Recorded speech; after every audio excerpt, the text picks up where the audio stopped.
And Wells, it was just a couple of minutes. He was a little delayed. He's going to be here in just a moment and we can get started. Great.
Good evening, Tessa. Can you hear us?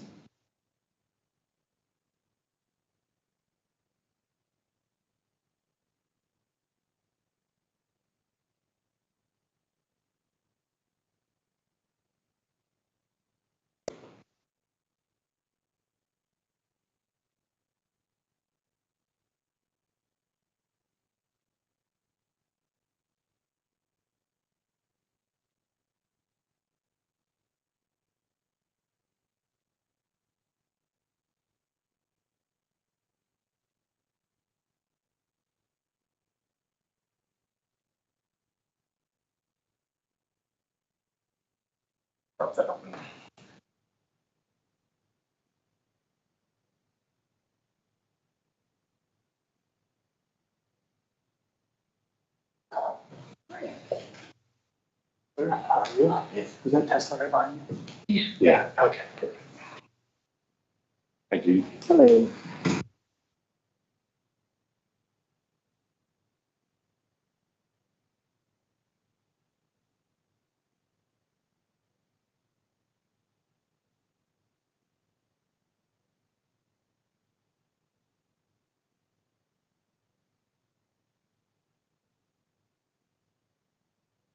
Pledge, if you would seek a motion to allow Commissioner Lutz to participate virtually, that would be appreciated. We can vote on that.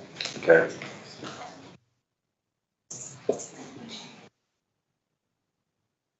That's something we add to the agenda. No, just, that's just the first thing that we do. Would be your first after the pledge.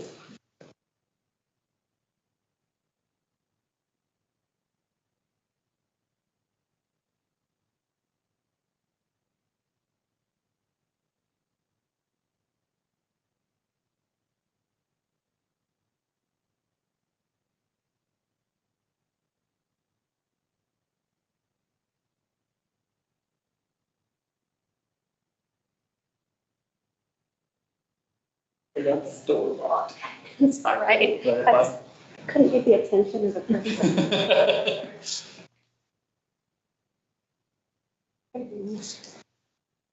How are you? Good. Good, everybody here. We'll call the meeting to order, 5:03.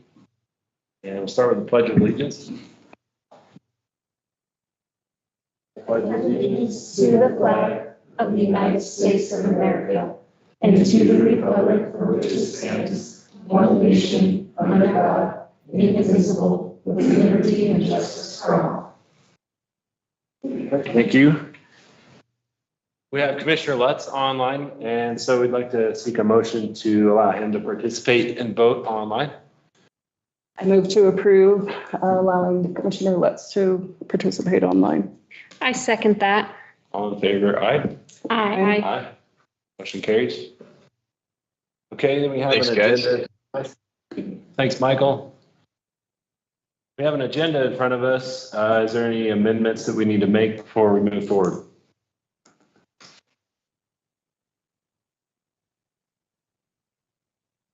I don't see any myself. Hear a motion to approve the agenda? I move to approve the agenda. Second. All in favor, say aye. Aye. Motion carries. That's an aye, Michael? Okay. All right, then we have minutes. Did anyone get a chance to review the minutes? I did not this time.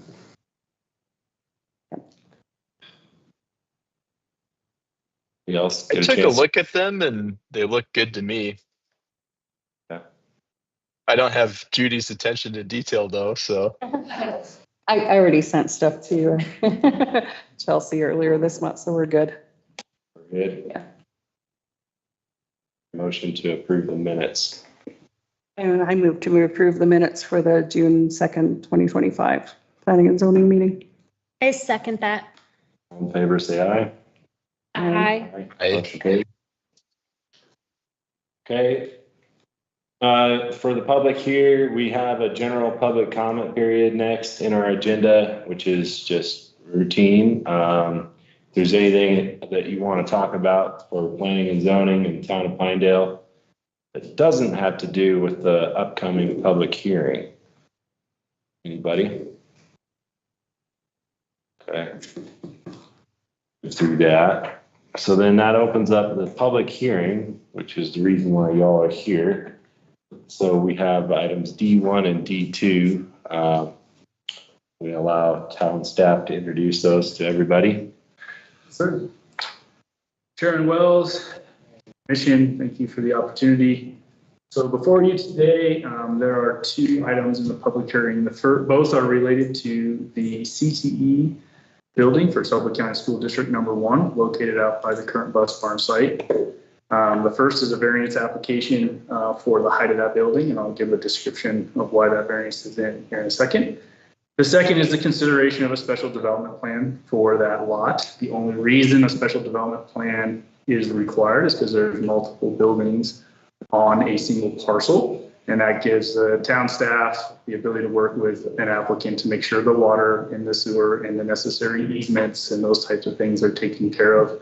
The traffic works the way it's supposed to, and et cetera, et cetera. And so that is what that special development plan is. I will start with the application for the variance, and then we can talk about the special development plan second. So the variance application, Suffolk County School District Number 1 came in to town staff with their engineer Jorgensen Associates, sometime in 2024.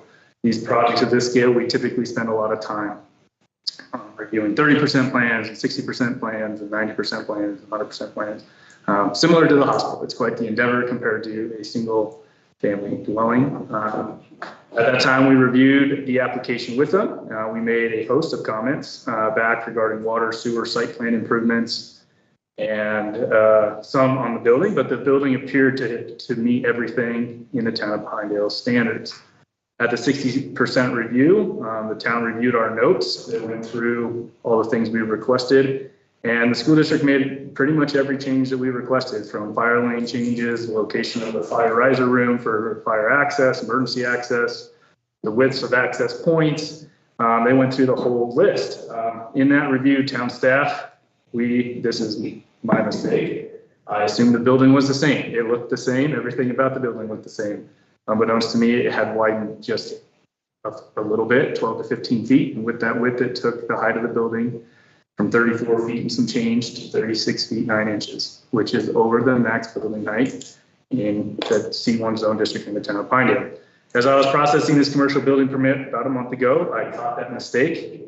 But Suffolk County School District Number 1 has moved on according to our reviews throughout the course of time and made orders for steel and manufacturing of supplies. And I went through this with them. I said I could not permit it as it was presented because it was outside of my authority. They applied this, or they submitted this application.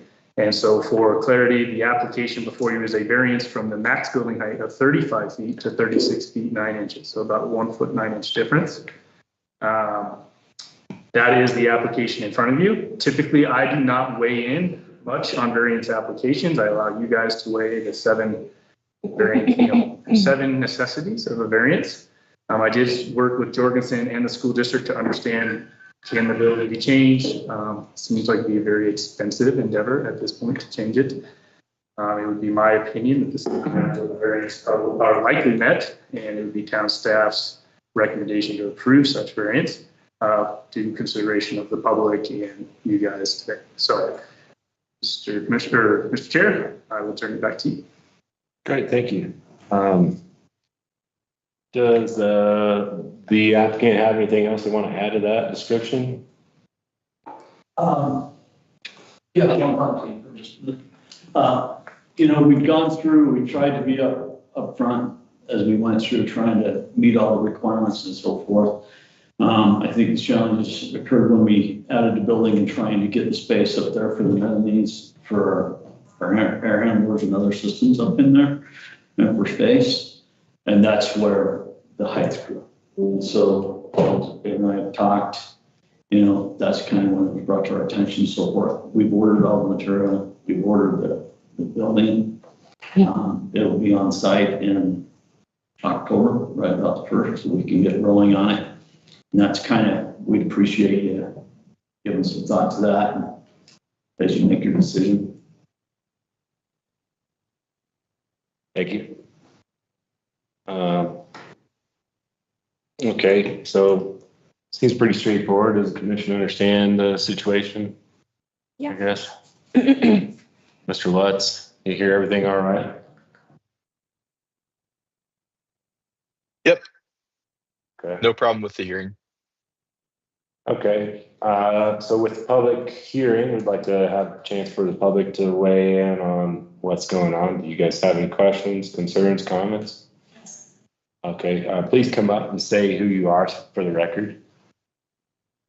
Hi, I'm Lynette Wigington, and I appreciate all your comments. Concerns me just slightly. Good evening, Chairman Wells and members of the Planning and Zoning Board. I thank you for your service and your dedication to the town of Pinedale. Every day, we look out at the mountains that surround and define this community. For generations, people have been drawn here for that very beauty, my family included. When we made Pinedale our home, it was with a clear understanding that the maximum building height was 35 feet. The standard mattered to us, and it matters to the character of this town. As a retired Wyoming public school teacher in CTE, math and reading, I spent my career teaching young people the importance of following directions, showing respect, and doing the right thing. I value thoughtful planning and integrity. It's disappointing that I now have to remind a public school district of these skills and principles. I'm here tonight to respectfully but firmly oppose the school district's request for a height variance. A few months ago, the school district's director of operations informed me that this CTE building, the one under discussion tonight, has been a part of the district's plans for over 10 years. 10 years. That is more than enough time to design a building that complies with zoning ordinances set by this town, including the 35-foot height limit. The height limit was not arbitrary. It was established for a reason, probably by this very commission. These ordinances were established for a reason, and those involved the planning of a CTE building are fully capable of calculating the triangulation of a height change, capable of understanding both the code and the impact of exceeding it. Yet construction began without securing proper approval. That decision was not only premature, but it also showed a disregard to our community standards and for the board's authority. And while the district did issue notice of this hearing, the community was given less than 2 weeks to respond during a holiday weekend. This is not how public institutions should operate. The burden of the school district's missteps, and I apologize, but I understand that might be other missteps here, should not fall on me, my family, this board, or the residents of Pinedale who do follow the rules. The school district had time to plan within the ordinances established by the town of Pinedale and should be held accountable to the same standard as any resident or builder. This is a matter of fairness, respect, and integrity. Tonight, your decision will set a precedent. Will ordinances be upheld, or will exceptions be granted after the fact? If the school district is granted this variance after knowingly violating the code, what message does this send to future developers, to residents who follow the rules, to the volunteers on the board? The school district had years to plan properly. It should now make the necessary design adjustments, just as any other builder would be expected to do. That is what integrity demands. Please uphold the existing ordinance. Please deny the variance request. I thank you for your service, your commitment to preserving what makes Pinedale exceptional, and for doing the right thing. Thank you. Anybody else that would like to come up? To say they came to support me. Awesome. Good. You need them to speak up. Nope, they're just allowed to for the public hearing if they would like to. Anybody online that would like to comment?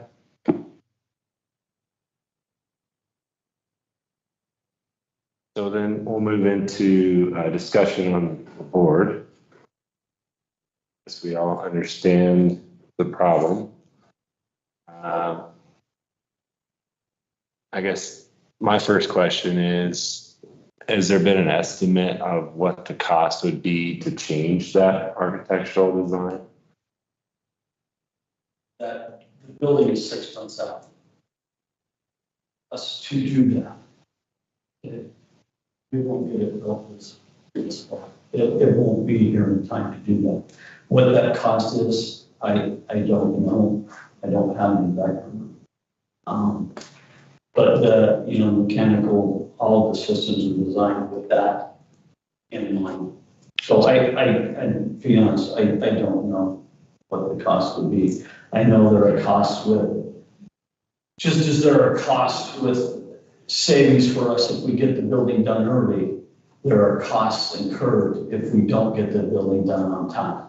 Yeah. So if we reorder that building or whatever, I don't know whether it's 3 months more. So that's 3 months more on the back end that we would pay. I don't know that. It'd be extreme, what you're saying. It would be high. Which at this point, we are at our threshold on the budget. That may mean we cut size. We cut size. We're not looking to the future.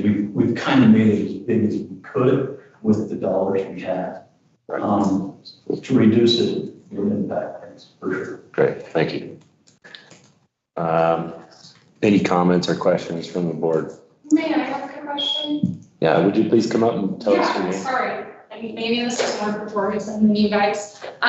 Foundation, I'm Mackenzie Washington. I am the daughter. Foundation, what I saw, the foundation has not been poured, correct? Is there any way you could actually lower the building further in the ground so that you still meet the height variance without changing the body of the building in the plan? So, yeah, just we'll just do questions here and then we'll go back there. Sorry. So yeah, no problem. That's a good question. So that would be my question. That's a good question. Thank you. Would you like to? Can I? Yeah, if I may. Yeah. Yes, Ryan Griffith Jorgensen on behalf of the design team. We did the civil engineering for it, but Plan 1 architects obviously did the architecture piece, designed the building. So the building height, no matter how much we move the foundation up and down, now the building height won't change because the building height is measured from the finished ground when you're done at the front of the building to the highest point of the building is what we've all been under the connection to the point. So, and that's where I guess since we, Abe brought this up with the design team here a couple months ago and we talked through it. we got everything submitted, obviously, for this variance. Since then, we've done a little further research and wanted to at least present this to you and the town to review. But based on the town's definition of building height, for that type of a roof, the way I read it, it should be the average height between the wall on one side and the wall on the high side. And if you average those two heights, we are under 35 feet, or the building is less than 35 feet. Now, I don't know that the town has had a chance to review that with said attorney, and I'm not an attorney, but based on that definition, the building is not 35 feet tall. Granted, the tallest peak is over 35 feet. So, I mean, I just wanted to throw it out there. You guys do with what you may, but that's kind of where we're going. So, kind of technical, but yeah, thank you, Brian. Yeah. So as I understand it, you have a building and the town code says that, adjacent to the building. So if you lower all the ground around it and we put it in a hole, it still wouldn't meet the town code. So unfortunately, lowering the foundation doesn't change the violation of the code.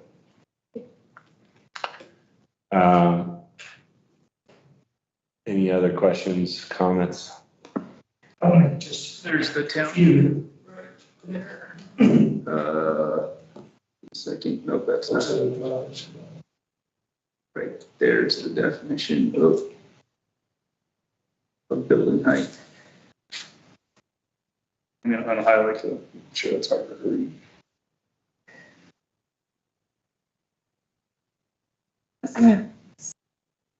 They have a shed roof? It's a straight pitch. So a shed roof. Yeah, okay.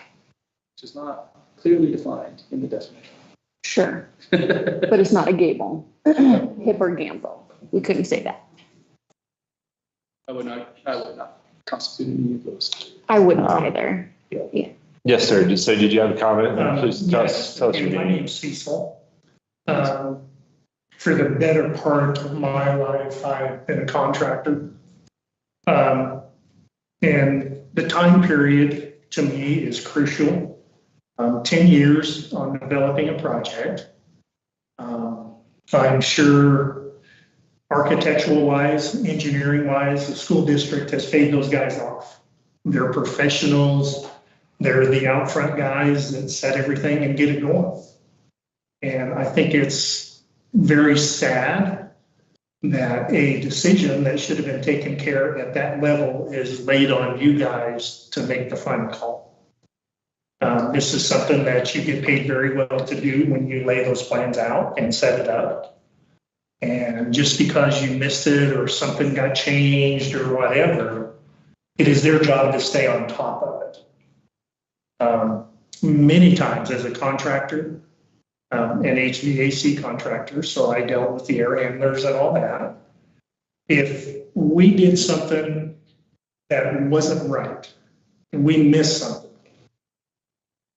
we tried to make it right within the company, within whatever parameter we overexerted our plan. And I just think that's what should be done. It's like my wife said, it's integrity, it's honesty, it's a lot of different things, but if something isn't right, it shouldn't be your responsibility to make it right. And that's just the way I worked, and that's the way we ran a business. And I'm sorry you guys are in that spot because it's not fun. So that's kind of all I got. Thank you. Mm-hmm. Okay, any comments or questions from the board? So if I understand, these height restrictions are in place for fire, mitigation primarily, or that's like a big reason. Have we heard from the fire marshal, and does the building have like appropriate fire suppression that we would expect in a building over 35 feet in Pinedale?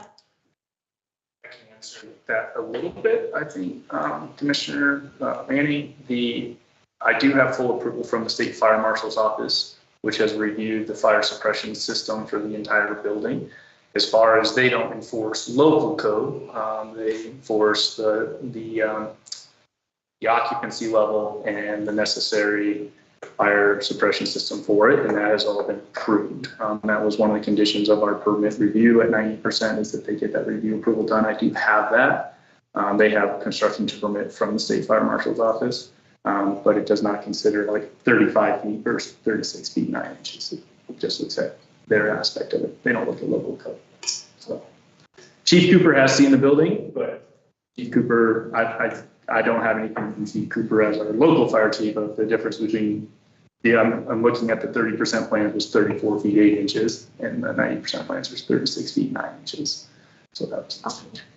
I would be interested to hear from Chief Cooper, and maybe before the town council hears this, we could get input on what this means for our local fire department.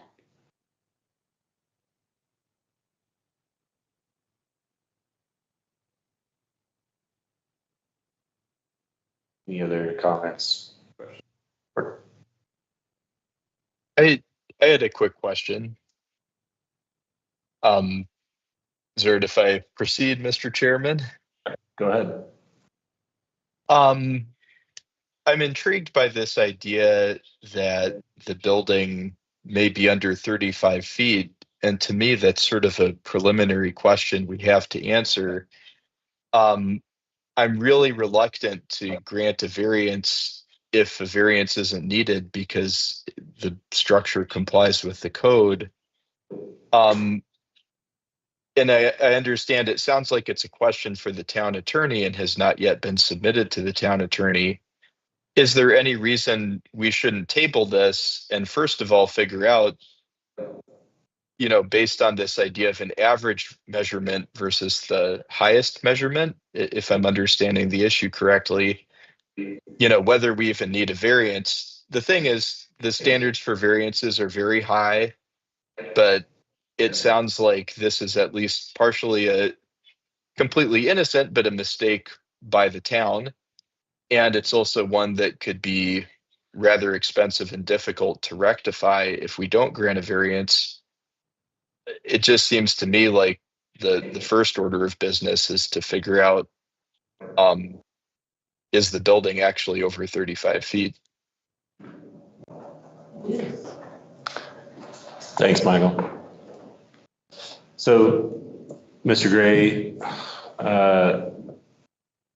to further that question, it's a matter of whether it's an average between the high and the low, or whether it's you actually pick the high part of the adjacent ground, right? Yes, it's all depending on the roof definition.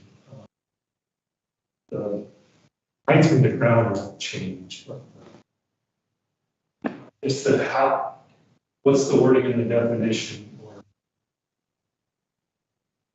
how does the town consider that based on the discussion within the design staff? It's a gable roof or half a gable roof, similar to other small pitch buildings like. So that last sentence into the average height between. Average height between the plate ridge and the gable, hip or gable. So, yeah, maybe. I would consider that to be a shed roof, but the building that you've presented is a shed roof from my architectural background. But, if you think about it, between a gable and a shed roof, why should a shed roof not be included in those categories is what I'm wrestling with. But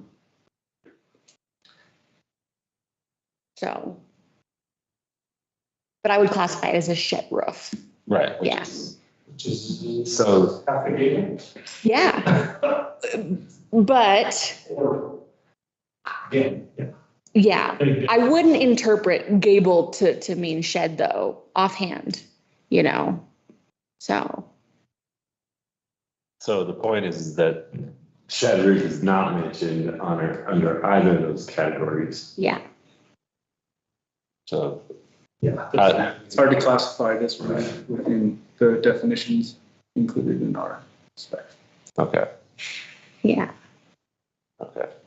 Yes, ma'am, Jude. I think it's already been stated why we're here for the variances. They believe it to be almost 37 feet tall, 36 and 9 inches. When we recognize that obviously it was recognized by that 35 was the limit. I don't know that that's, the discussion is that it is planned to be 36 and 9 inches. Thank you.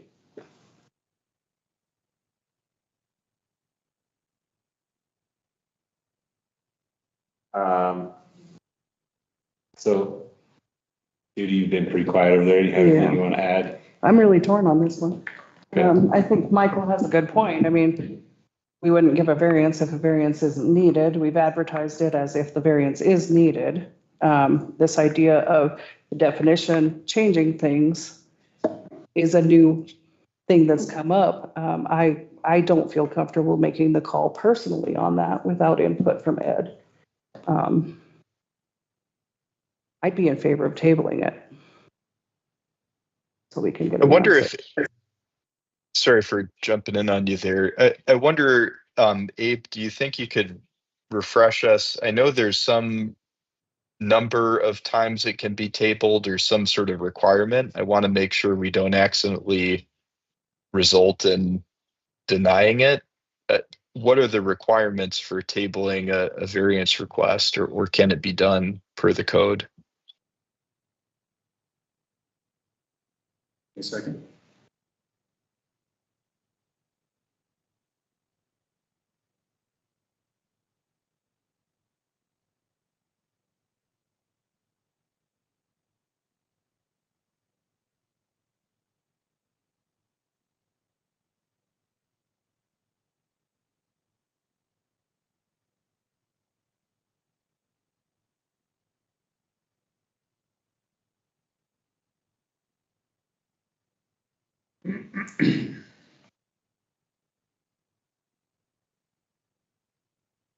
Not seen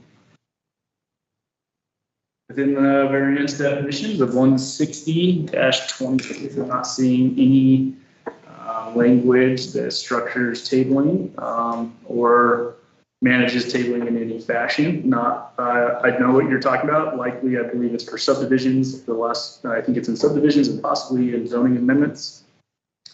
Not seeing it in the code for a variance. So is that saying it's not an option? What it says is the planning and zoning, get back up. The planning and zoning commission shall review the application for a variance at a regular meeting within 45 days of the receipt of said application and shall make its written findings to the town council. A variance shall not be approved by the planning and zoning commission unless it finds. There's 3 items that it shall find. With the special circumstances or conditions fully described herein. Things. And then after that says the planning and zoning recommendation shall be presented to the town council for consideration at its next regular meeting.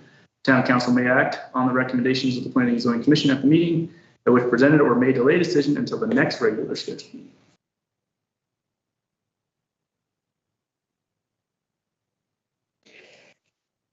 Go ahead. It's in a different direction than where you guys are headed, so I don't want to. No, it's okay. Okay. I'm struggling with this one too, because it's a really unique circumstance. There's been a lot of resources put into this already. And your argument is that this is going to cause undue hardship, right? Which is something that we would consider in terms of a variance. But as we look at the town's definition of the maximum height limit, if this building were to have a gable roof, then it could conceivably have a high point of 40 feet. Let's say the eave was at 30 feet and the top was at 40 feet. The average would be 35 feet. So they could have built a building that was even taller than what they are proposing here. And so given that, you know, and all the resources that have been put into it, you know, I that's why I'm struggling, because there could have been a taller building here, actually, technically, if it had a gable roof to it. So, you know, I understand that it's taller and I understand your concern, you know, and I absolutely agree that it should follow the rules, but that's another maybe caveat to this scenario that I would consider. So. Thank you for clarifying that. Yeah. So if this roof was considered a gable roof, what would be the measured height of it? The second, Jenny. It's gonna take me a second to find that. We've got a top of roughly 136.9. So 36.9. And 125.6, so that, yeah. Mhm. Yeah. So 25.5 plus 35.75 divided by 2. By that calculation, it would be 30.65. So whatever that comes out, not quite 8 inches, 7 to 8 inches. So 30 feet, 8 inches, we'll say. 30 feet, 8 inches. And in the definition of the building height,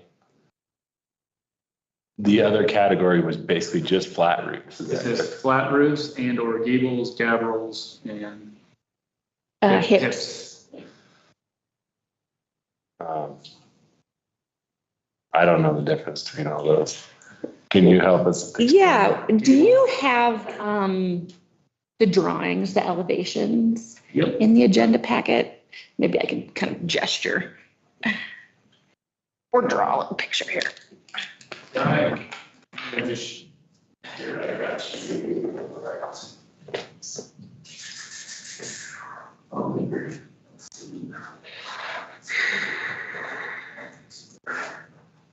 that work for you? Yeah. So if you look at the lower two, I think they're the east and west elevations, you can see it's a single pitch. I would refer to that as a shed roof. And a gable roof is going to be a roof that's like that. Yeah. And so if the definition reads, the average height between the eave, I believe, and the top of the roof, let's say the eave was 130 feet and 140 feet, then the average would be 135 feet, you know, and a 40-foot building could have been permitted, if that helps clarify that. Yeah, okay. Provided that the geometry is worked out and there was enough, whatever. But I think there would be for this site.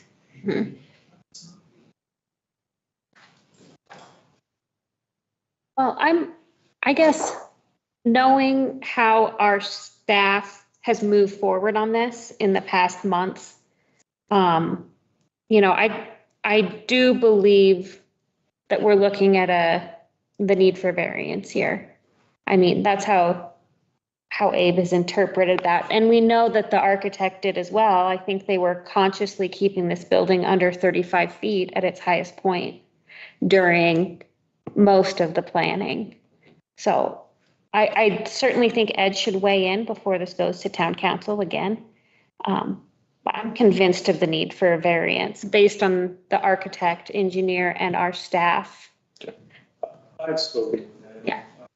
You know, and we wouldn't be here if it wasn't for Ed being like, it's probably safer to go through the variance process than to not. But I certainly believe that the definition, consideration of definition can be weighed against for your guys' consideration of use of their property.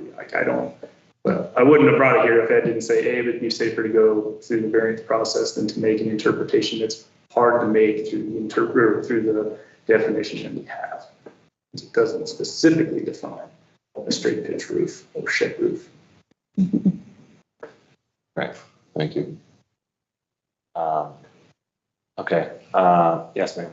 Couple of thoughts here. First off, it's not a gable roof. That wasn't the submitted plans nor the submitted explanation. Again, long time planning here that we should have got this right. So obviously we need a different legal definition in our town. Is that something that I'm hearing here? Because by all of you, I would have to agree, would tell me that this or this are the highest point. That would be, I guess you could say, a layman's definition. Yes? Now, I don't have to answer that, obviously. I mean, is this a legal matter that I need to deal with? Is this a legal matter that we need to do as a city, as a town, that we don't have this height issue? And again, this is a precedent. Maybe the cart is a little bit ahead of the horse here.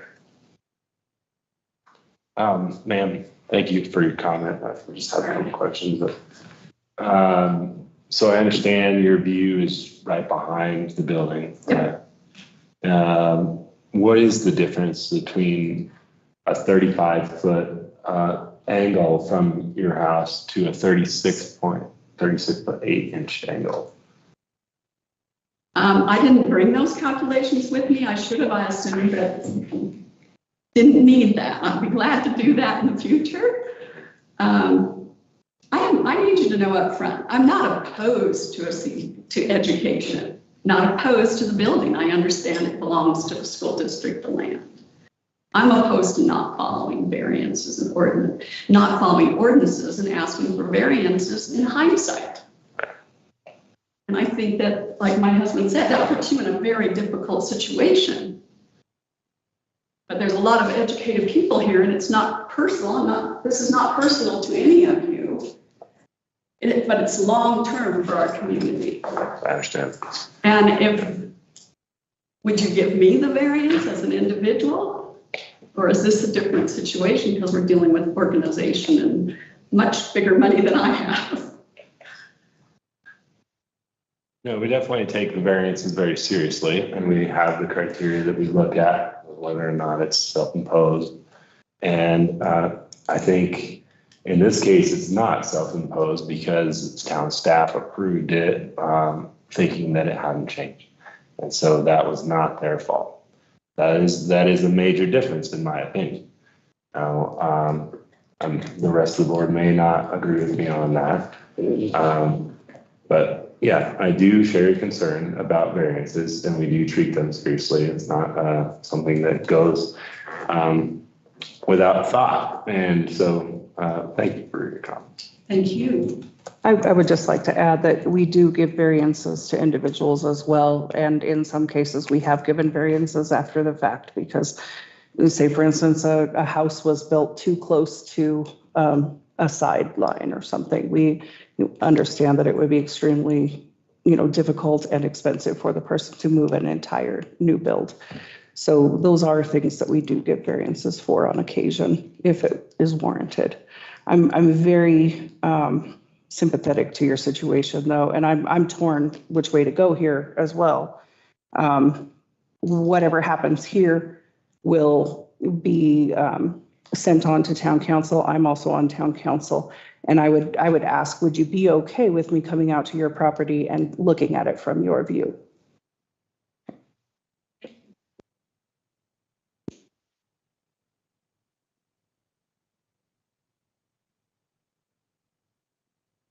I'm also curious if you could explain what changed and when that change happened that caused the building to be higher.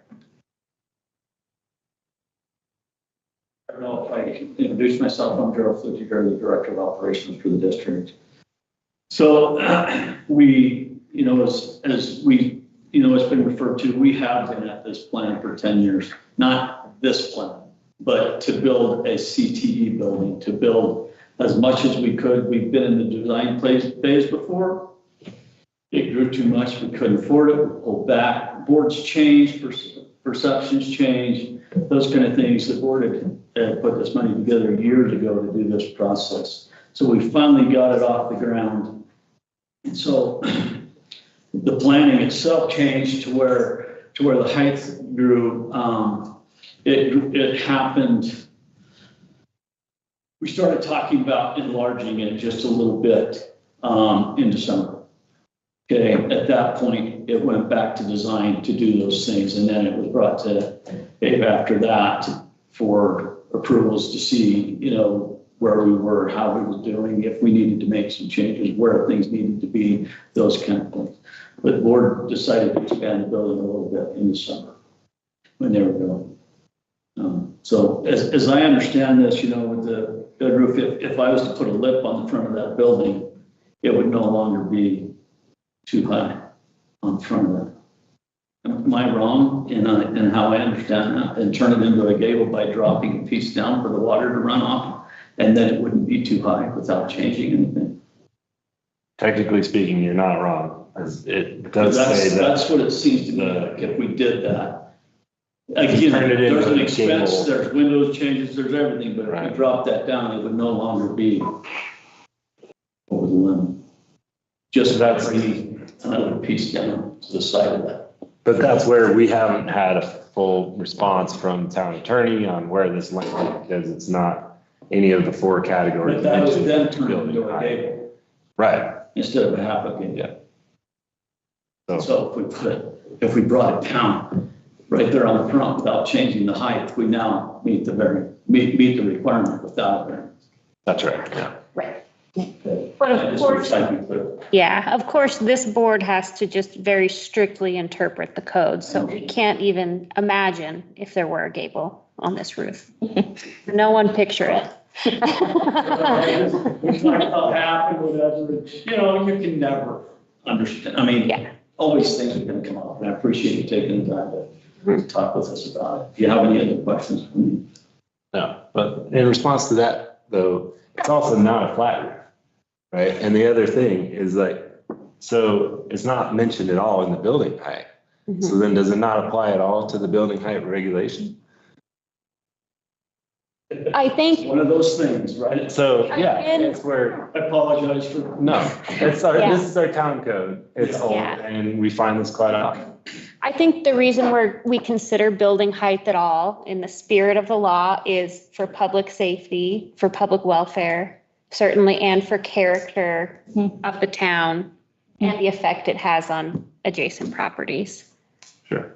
I agree. So I think certainly in the spirit of the code, we can't not consider the height of this building. Absolutely. Okay. Yeah, and so that's where it does get to be, I don't know, a little bit subjective, and when we try to figure out what the spirit of the code is.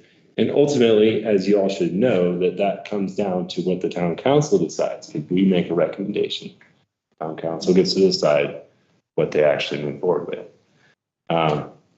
It sounds like, following up on Mr. Lutz's comment on table, I don't know if that's an option. Sounds like we should follow through with our responsibility to make a recommendation of some sort. I guess I would be in favor of a recommendation for the variance because it seems like to me the average height between the top and the bottom fits this case more than if it's a flat roof.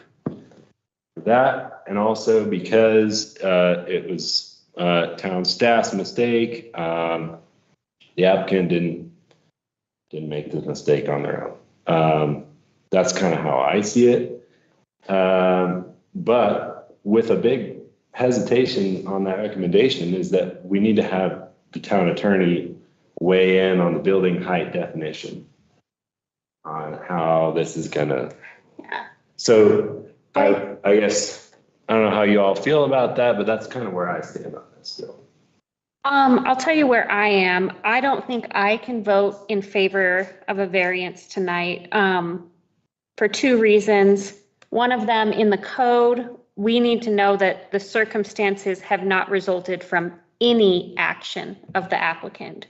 And so even if it's the applicant and our staff and the architect working all together, in my mind, those are the acts of the applicant. And I think with this level of expertise on a project, we should hold the applicant to a pretty high standard to adhere to our code.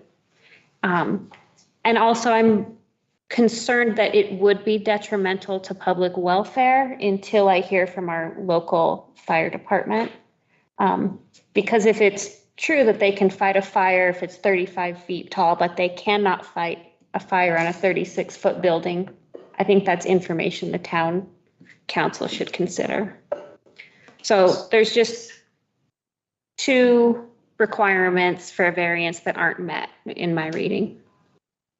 Any other comments from the board?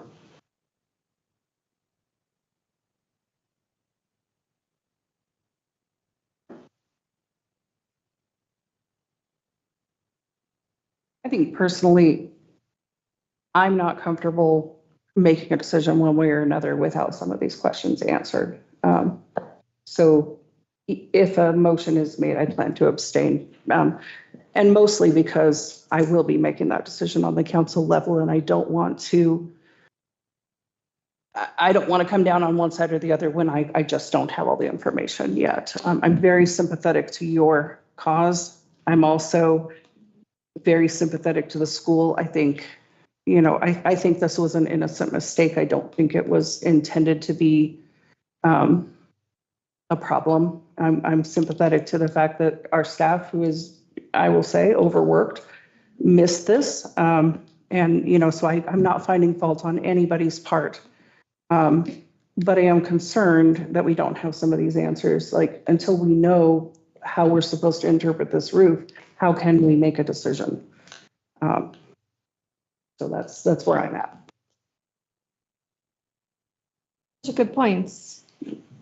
I mean, I would have voted to approve the variance, but you both make very good points. I would approve it on the grounds that a higher building could be built. And so from the perspective of a hardship, I don't necessarily see that. Because a higher building could be built technically. And I think it's an innocent mistake. And yeah, that's where I'm at.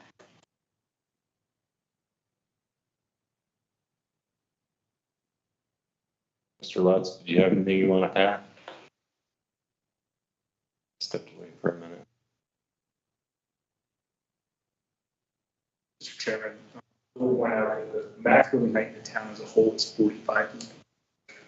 So there is high variance that exceeds 35 feet in town. Only industrial zoning that exists is currently located just north of the White Out building. It's in kind of west of the Hampton. There's a little piece right there, and then kind of where Can-Am subdivision, which is like the concrete plant, teletractors, that whole area of industrial there. Those are the two areas of industrial in the town. Okay. I'm sure you aren't suggesting a rezone. Not suggesting a reason. Okay.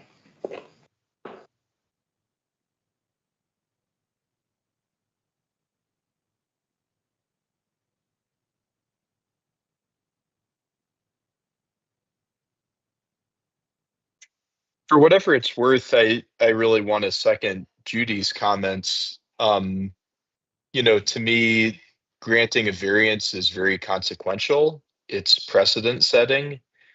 And I understand the town attorney might feel that it's easier not to tell us what the code means and how it deals with this situation that doesn't appear to be contemplated by the code.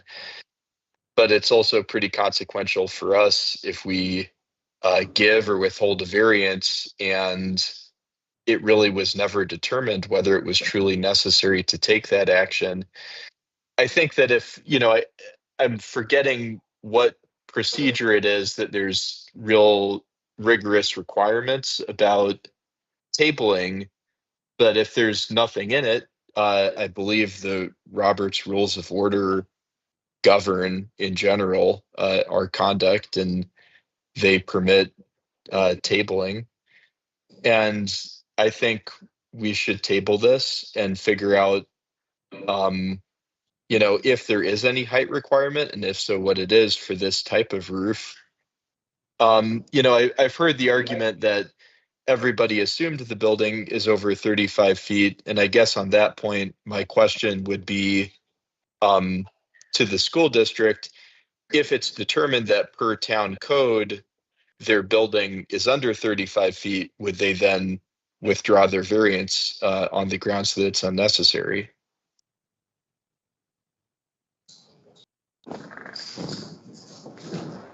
If I understand that right, would we withdraw our request for variance if we didn't need it?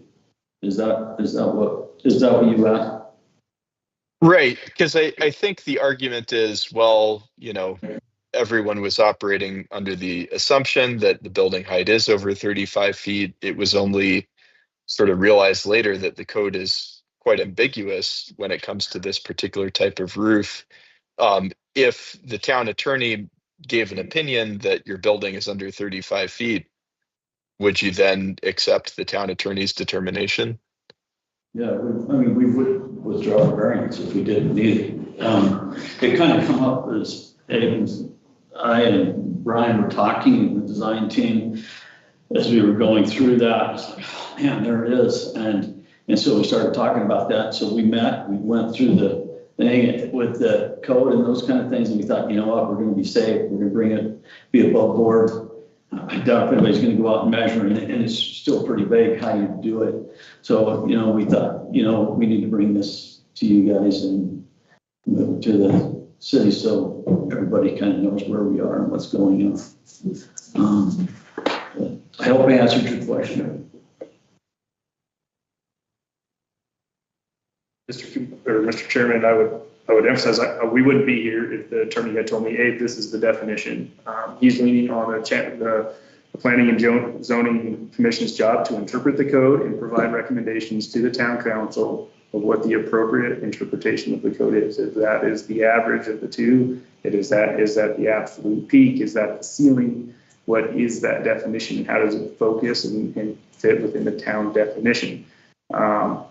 If it were straightforward and cut dry, I wouldn't be here. If it wasn't, if he would have felt confident that we could interpret it as the same as a gable roof, I would be here. If he would have said we have to do a ceiling, do it as a flat roof, then we should certainly, that would have been a comment that we would have had. But he's seeking interpretation of code from this board as a recommendation of the Planning and Zoning Commission. That's what we're looking for. Okay, thank you. So if I understand that correctly, he may not have more to comment on before the town council meeting. He commonly does this. The town attorney says, I can make a decision, but it's not elected, it's not, I said, he does. So it sounds like we need to schedule another public hearing and change the definition of building height to include shed roof. And if we was to do that as a board, what would we recommend to the town council? Would we recommend that a shed roof be measured as an average, like a gable, hip, or gambrel? Or would we recommend that it be measured like a flat roof? I think regardless, it wouldn't affect this particular, I just want to be clear that we're not going to change the rule and then try to apply it to the. I'm just saying, like, if we're,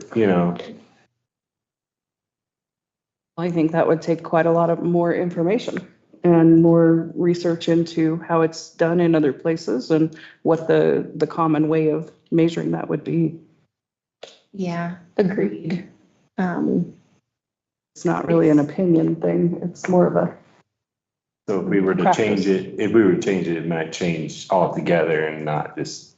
Well, I mean, to add that type of roof, I would want to see, what are other places doing? What is the industry standard on how these types of roofs are interpreted? I don't want to just, make something up on the fly just because I happen to be on the board today, No. Yeah, it would also take me back to the spirit of the code. to imagine the most extreme circumstances of a shed roof and how that would affect views and the surrounding properties and public safety. And the way that if you have a shed roof, I mean, you can utilize a lot more of the height depending on the pitch of that shed. I don't think it should be given, you know, the same treatment that a gable roof would. Yeah, but I'd want to think more closely about it. And would you say, in your opinion, as an architect, the reason we're using that averaging method for a gable roof is because the top of the gable is so rarely utilized, it's not inhabited? Yes, and we're in snow country and you want to do a 6 and 12, you know, or, you know, you need that pitch. So, yeah, that's why those heights are permitted to go up higher than typical. So yes, yeah. In your opinion as an architect, if I might jump in, is this particular design, is the roof more akin to a flat roof or more akin to a gable roof, understanding that it isn't either of them? Because I'm gathering from Abe's comments, the town attorney is sort of tasking us with interpreting the code. I don't feel entirely comfortable doing that, but we have someone on the board with expertise to shed light on it. What do you think? I think it's very different from both. And it kind of depends on the pitch of the roof. You know, you think about the visual impact of when you see a roof, right? Versus this building being a shed roof, you can see, you know, there's a lot more forehead to the building. There's a lot more vertical. You know, it's nuanced. Kind of depends what side of the building you're standing on. And I think that's a tough one, even for me. I wish I had a clearer answer for it. I would really want to look at some other examples of code to see how they handle it.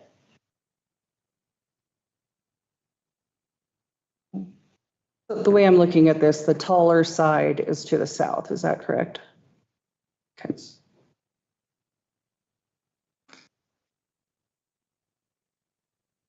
How does this compare in height to the bus barn?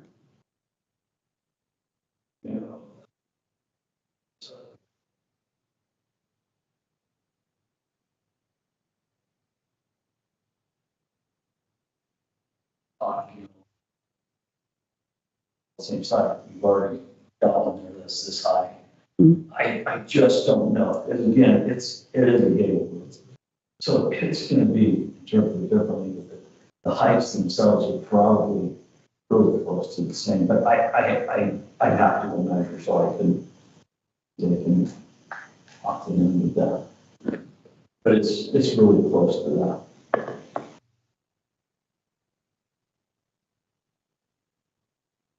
As we did that, I asked the design team, as we did this, we've got a problem with our transportation because all of our water is running down right where our buses come in. So as we started this thing, I said, I really don't want that same problem again.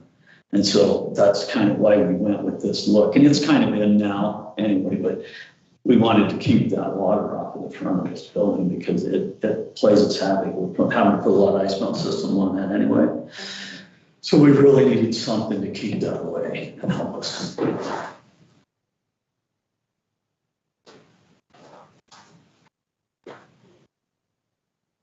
Well, I think to Tessa's point, you know, one of the things I'm concerned with now that I wasn't concerned with until you brought up the fire is that this building's gonna be full of children. Mm-hmm. Mine included, probably. Children You know? who will be welding. Right. Yeah. Right. And so I do think we need the safety answer as well. So what does that mean? You want input from Mr. Cooper? Mhm. But he has reviewed the plans, is that right? When did he review this? Did he review it before the changes were made? Mr. Cooper's, Chief Cooper's, comments were more centered around, the location of the fire, riser room and access to it from the fire department. It was originally located on the north side of the building.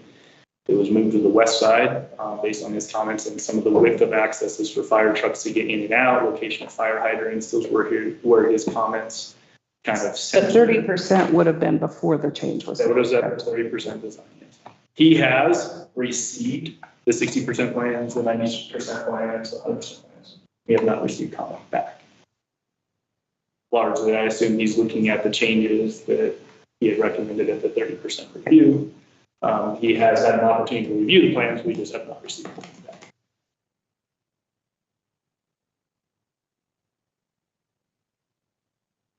So, Mr. Lutz, I guess your comment about Robert's rules, and we could potentially table it with the hope that we get further comment from town attorney. Also, it sounds like maybe we won't get further comment from the town attorney because he's already commented.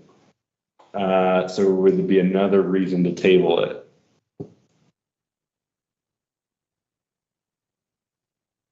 I mean, one downside is it sounds like this is all time sensitive, but I don't know. It's a tough position any way you slice it. I guess tabling it sets everything back one more month. I'm inclined not to table it, not because like there isn't some questions that are unanswered, but I think our applicant needs to know as soon as possible if this variance is granted or not, and if it's not granted, time is even more so of the essence for them. Yeah. And if it is granted, they will move forward as we can see that they are in that location. Okay. And you said you would like to abstain. Yes. Because of further information that you'd like to get. Yeah, I don't feel confident to make a judgment on what type of roof this is. And I know that when it comes time to make the actual decision at the town council meeting, I'm going to be involved in that. And so because I don't want to fall on one side or the other here and then change there, I feel like integrity wise, I need to abstain this time. So that's where I'm at with that one. And I'm really torn on this one because I do support the project and I am very sensitive to the cost that's involved if it is going to be required to change. I think, I think there's a level of burden there that I'm very uncomfortable with. But at the same time, I think you've got a very strong point about it. It should have been noticed before wherever it should have been noticed. But I will say, I feel like the school has not done anything underhanded or trying to get, sneak something by, because I know with discussions that they've had with Abe, it's been continue on and we'll go for a variance. So I don't want there to be any interpretation that the school has done anything underhanded in this. But, I'm very sensitive to your argument as well. So, yeah. But we do often come up with situations that come before us that there isn't a clear answer in the code. And, It's also not the applicant's fault that the building height doesn't define a shed roof. Right. Yeah. Right.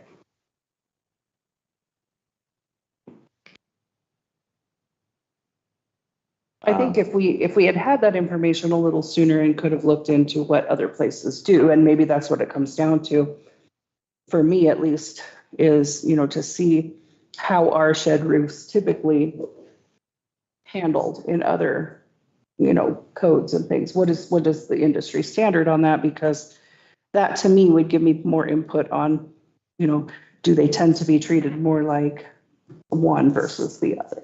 So. I think a modern way to define building height is just the maximum height of the building, no matter what kind of roof it is. Yes, Mhm. it was a surprise to me to hear that the one kind can actually be higher than the height limit. So that's, If we were to redo the code, maybe that's what we would be looking at. Sure. the Is, top height. removing that averaging method, possibly. Maybe that's hypothetically where we would get if we opened the code.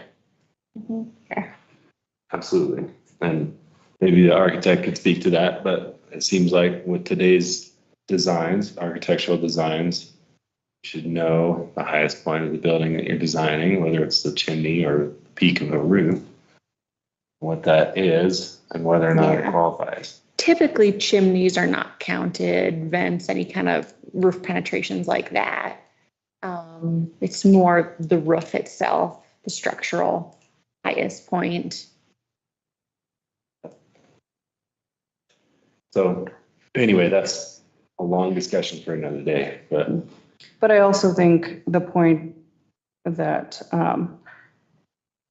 this is a problem that was caused by a change that was made. And so it is in some ways self-inflicted. And I don't know that we can get past that either.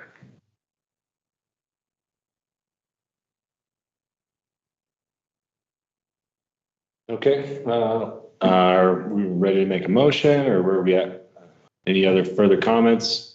Michael, do you have anything else you want to add?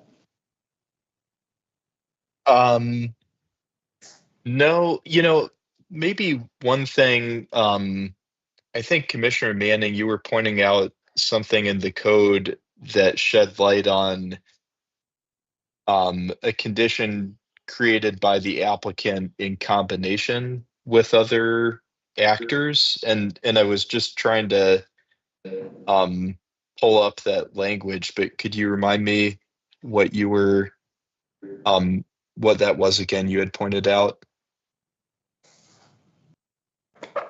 Is that a question for me?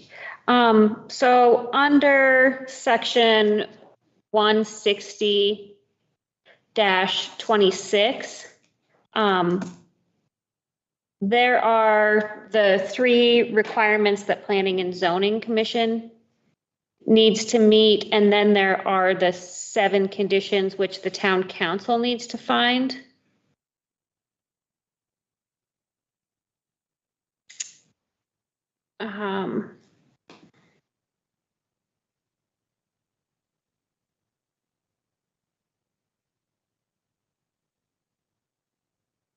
And it was within the conditions that the planning and zoning needs to meet. So in A. Oh yeah, I see what you're referencing. Yeah. So there are no special circumstances or conditions, et cetera, et cetera. And the conditions have not resulted from any act of the applicant.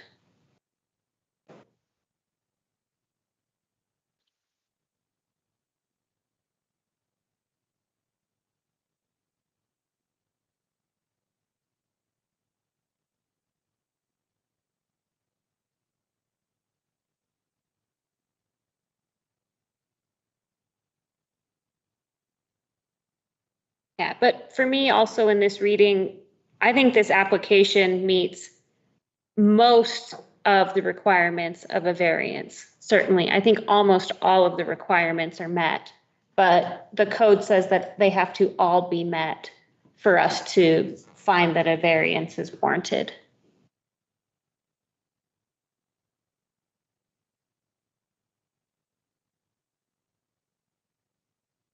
Well, if the variance was focused on whether or not the definition of shed roof was included in the building height definition, then they didn't have anything to do with it.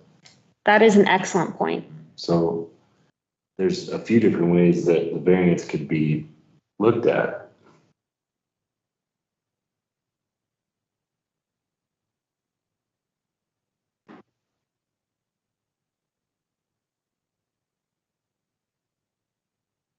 I guess that's where it really comes down to being a little bit more of a subjective opinion from the town council, whether or not this should be granted.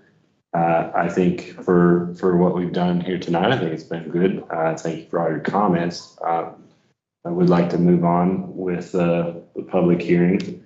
If we can kind of round out the thoughts. Let's see if we can get a motion together here for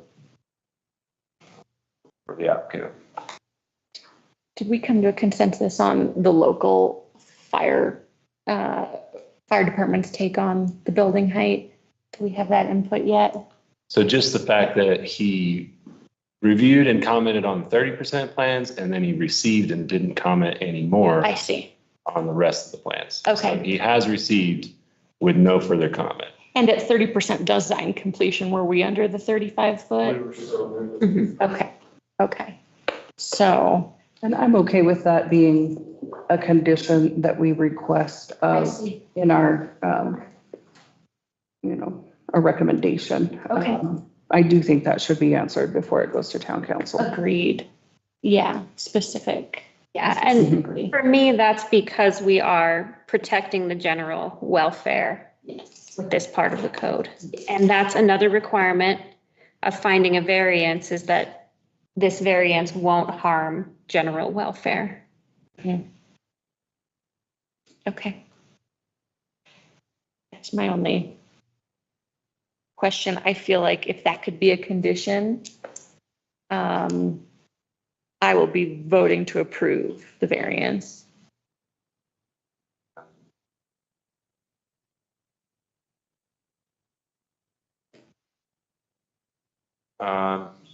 Okay, well, I'll make a motion to approve the variance based off of the idea that this shed roof is not included in the definition of a building height. That it doesn't harm the public, because if it was a gable roof or gambrel roof and it was average, then it would meet the code. So I guess under that understanding, I would like to make a motion to approve this variance with the Shelby, with the exception that we would like to have the town attorney weigh in on the type of roof. We'd like to have the fire marshal weigh in on safety of the building. Does that cover it? It does. Right. I, Okay, that was a long one. Sorry, I apologize for that. I'm always throwing these at you. Yeah. Okay. So there's a motion. Is there any further comment on that? Just that I wonder, and maybe I didn't follow it well enough, but if it's not covered by the height requirement, I wonder, to me, it seems more akin to the gable roof. If just adding a little lip would make it that.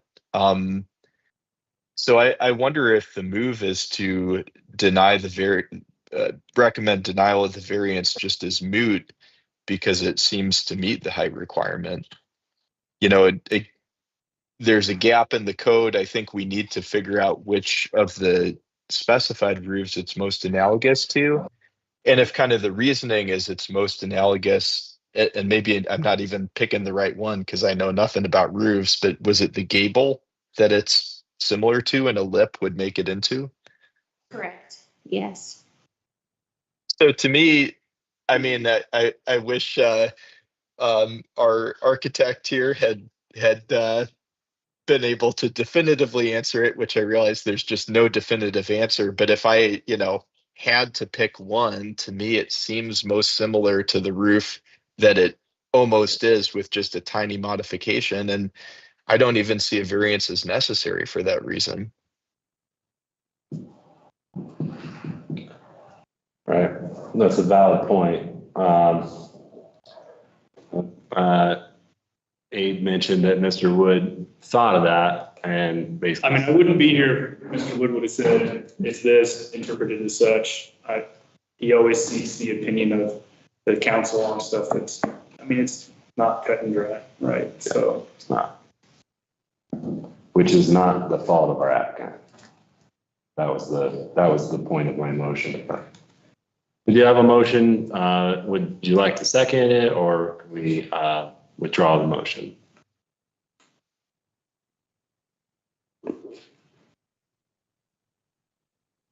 I second. Okay, there's a second for the motion. Any other comments on the motion? Okay, all in favor, say aye. Aye. Aye. All opposed, say nay. Nay. Nay. Okay, motion does not carry. is there an abstention? I'm abstaining. Okay. Okay, So So- certainly, Mr. Chair, the options that Mr. Wood, our attorney, has outlined me in the past has been that the planning and zoning can certainly reattempt to make a recommendation to council or pass along to council that recommendation. all right. Anybody have any further ideas on another motion? I guess I'd move that we recommend to town council that the variance application be denied as moot on the grounds that, although the code is ambiguous, the most similar roof would be the gable roof. And under the height measurement method for that roof, the building height is compliant and therefore no variance is required.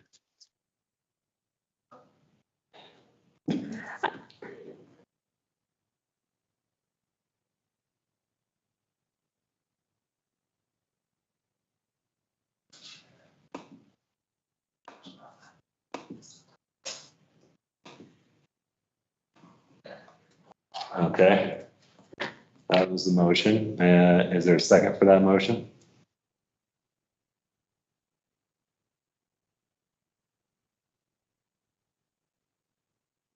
Comments on that motion? I agree with that, but that was also, the reason for my motion is that the definition of the building height didn't include their roof definition. Therefore, the need for a variance. So I guess I saw it a little differently, but I do agree that it's most similar to a gable roof because it has a slope. It's not a flat roof. A flat roof is a sealed roof. It's a different kind of architecture. If you look at, I just am thinking of the people who wrote this code back when, and their intention, if their intention was to average a gable roof and allow it to go up further than 35 feet anyway, it seems like this should fall into that category in my mind. But Well, and I think I agree with you in that point, in that, if you look at a roof this way, what is the height? Well, you have to average it out to figure that out, right? And this is also sloped, so you would have to average it out to figure it out. I think that's logical. But I'm going to abstain. I agree with you too. There's also no such thing as a flat roof. There's always going to be a slight slope. So let's say this shed roof had, it would void the warranty of the roof, but 1/2 and 12 pitch, right? All of a sudden you can have a really tall shed roof, but for all intents and purposes, it's a flat roof, when flat roofs would be required to be much lower. So I wouldn't necessarily just say it's moot. I think I wouldn't want to set a precedent there necessarily, because technically, if there was even just a little bit of pitch, somebody could gain a lot more height, saying that it was not flat. So I think it definitely needs a change in our code to address this, but dealing with what we have That today. idea in the future, that we Yeah. can- and I like the idea of absolute max and I think we should give it a datum as well, as in the curb line adjacent to the front door, or whatever the case may be, because that's always the discussion too. Where's the adjacent piece? Is it the highway, which is 4 feet higher than everything else around it, or is it the road that's down in front of it? There's no datum of which that is not from. It just says the finished grade adjacent to the building. So, That's, It's also a good point. Yeah. Natural grade, and that's a big thing. We could, geotech would be involved and. We have approved stuff as town staff before my time in town that actually got ridiculed pretty hard because they didn't think the datum was correct, but the datum is not defined well. It just says the property adjacent to the property, so. So my question then is this measurement of 36.9 from where the ground touches the building? Is that? Right. Beginning of wall, yeah. Finished grade. It's finished grade floor. So in their schematic, 100 is like finished floor, finished elevation floor, 136, 8 or 9, whatever that inches is. That seems logical to me, because in some places you could have quite a hillside or something, and then you go off the front or the back. Yeah. It would be impossible to figure out. Okay, so And there's we do have a motion on the language table, for that. When it's on a hillside, we could be whatever, No. That's okay. more specific. Yeah, I just don't want to forget, we do have a motion on the table from Mr. Lutz to deny based on the fact that a variance is not needed. So is there any comments or a second for that motion, or is it withdrawn? I can certainly see the rationale for that motion. But I'm not comfortable voting yes on that based on my interpretation of just section 475, 123. No building shall exceed 35 feet in height. I'm sorry, I'm not a yes on this one either. Okay. There another second? Okay, hearing none, then it's withdrawn. And so I guess we can move on without a motion. Mr. Chair, if I may, we'll just consider that a motion failed for failure of a second instead of withdrawn. Okay. Failed for failure of a second. Motion failed for failure of a second. Thank you.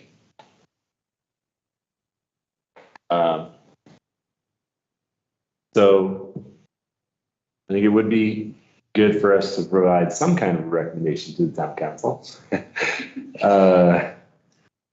don't know what that is yet, but it seems like we're coming from different sides here. Well, you could always send it as motions on both sides failed, and recommend that the things that we've brought up and discussed would be addressed by council. That would be. That's what I would be most comfortable with. Mr. Chair, we're willing to do that if I can get clarity on those things. The things that I will put down is concern over the 35 feet with the local fire chief. Further input from him, further input from the town attorney regarding the building height and its classification within. And then the kind of crux of the situation is what type of roof is it and how does that fit into our definition? Does it require a variance or does it not? Does failure for it to exist in the code needs a variance, or is it we select the most similar and pursue the variance, of which that be a cable roof? Is that correct tracking of the conversation? I think so. Yeah. Yes. I think there was also a question about whether they've met the standard for a variance. Whether a variance is needed based on how you interpret the roof, but also whether it's self-inflicted. Which to Chairman Wells' point, the fact that it's not addressed in the code is really not their fault either. So I can certainly reflect that in our letter we proceed with to the town council. it would be helpful, I think, as a town council person, if I wasn't sitting here today, to have some indication, to look at the types of roofs and kind of consider which it most aligns with, or how other municipalities deal with that style of a roof. I would, that's personally what I'm going to be doing, is researching how other places interpret it. Yeah. All right. Well, that sounds good. I guess that means we close out public hearing D1. Moving into public hearing D2. Mr. Chair, this one's a little bit more black and white from the circumstance of the code. Obviously, the approval of such would have to be contingent upon the resolve of the variance. So any recommendation should include probably some condition of the resolve of the variance request as part of this motion. Outside of that, through town's review of the water, the sewer, the parking lot, the traffic movement, and how this would interact with the buildings on the same parcel. This appears, in our opinion, to meet all indications of the code requirements. Certainly, you guys can ask any questions you may have regarding that review to me or the applicant. But this seems to be a well laid out site plan that meets all requirements in the town code for a special development. Any comments? Does the applicant have anything to say about item D2? Okay. Is there any questions from the board? Just a question then, to be considered this, it had to come to planning and zoning to get approval for that? Okay. Is there any comments or questions from public?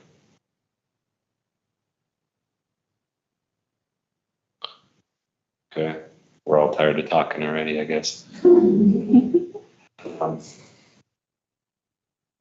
Reading through 16024.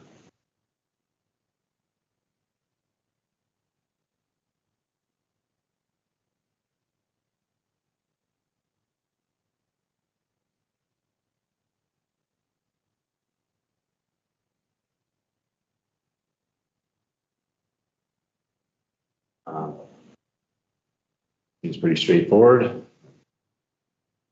Do you have any questions?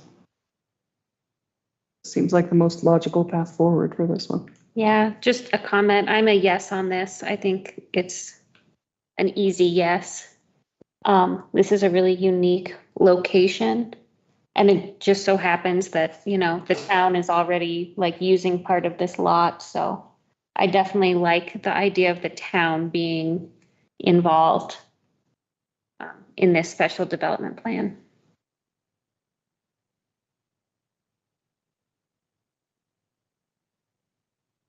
No comments from me.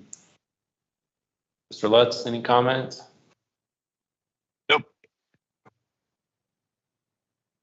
Here a motion regarding item D2. I move, I guess, do we move to consider the plan? Recommend. A special development plan.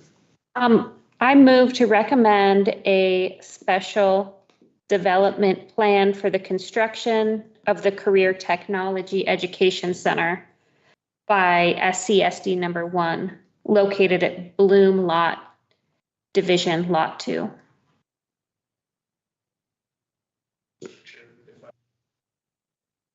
On the result of height, because that is specifically required, the limitations of height within the special development plan. So if it could include the result of the height variance in your motion, I think that would be the safest way to proceed. I was going to say contingent on the approval of the height variance. Thank you. Thank you. There's a motion. Is there a second? I second that. Any further comments?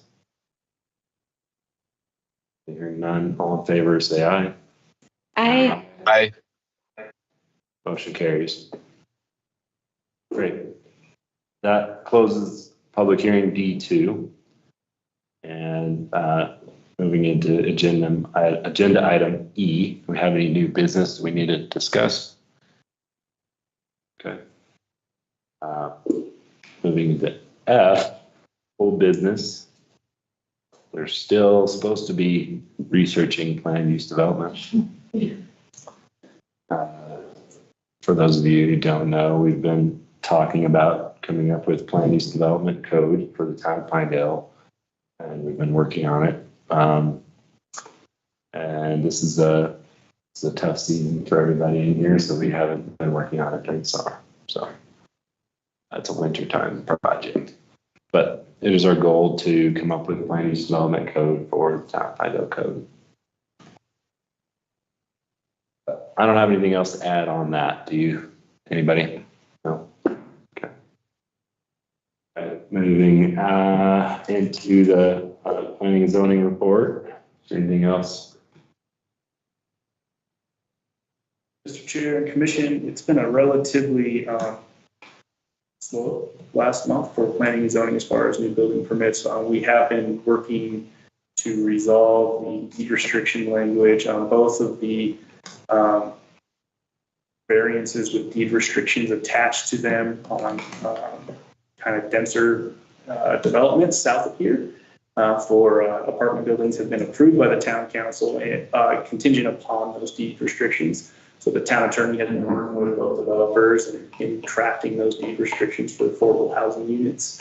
Those conditions have now went back for council for final approval. They will upon their, once the town attorney and those developers agree that that was the intention of what they were the council was trying to get done.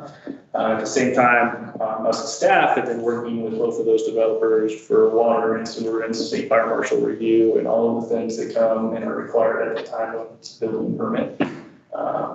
Both of those I anticipate are going to continue to move forward, but they're pretty big lists for both developers in the town.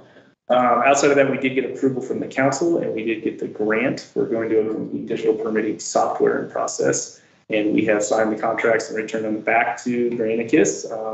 SmartGov is the name of the software, Granicus SmartGov, and they have scheduled a kickoff meeting with us, at which Chelsea will start building our permitting process fully digital and online to hopefully streamline the process for permitting as well as clear up communication and review processes between us and the public. So I'm really excited for that. It's going to be a step in major direction from the standpoint of record keeping, but also just improved transparency between us and applicants. It's hard to do it archaically, hard paper reviews and tracking it back and forth through correspondence. So this will improve that greatly, and we're excited for it.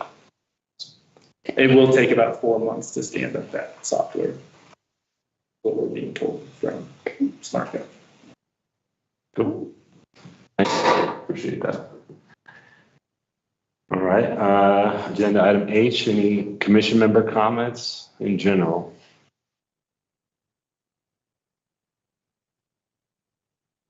Thank you for all your work today. Appreciate everyone being here online. Thank you, Michael.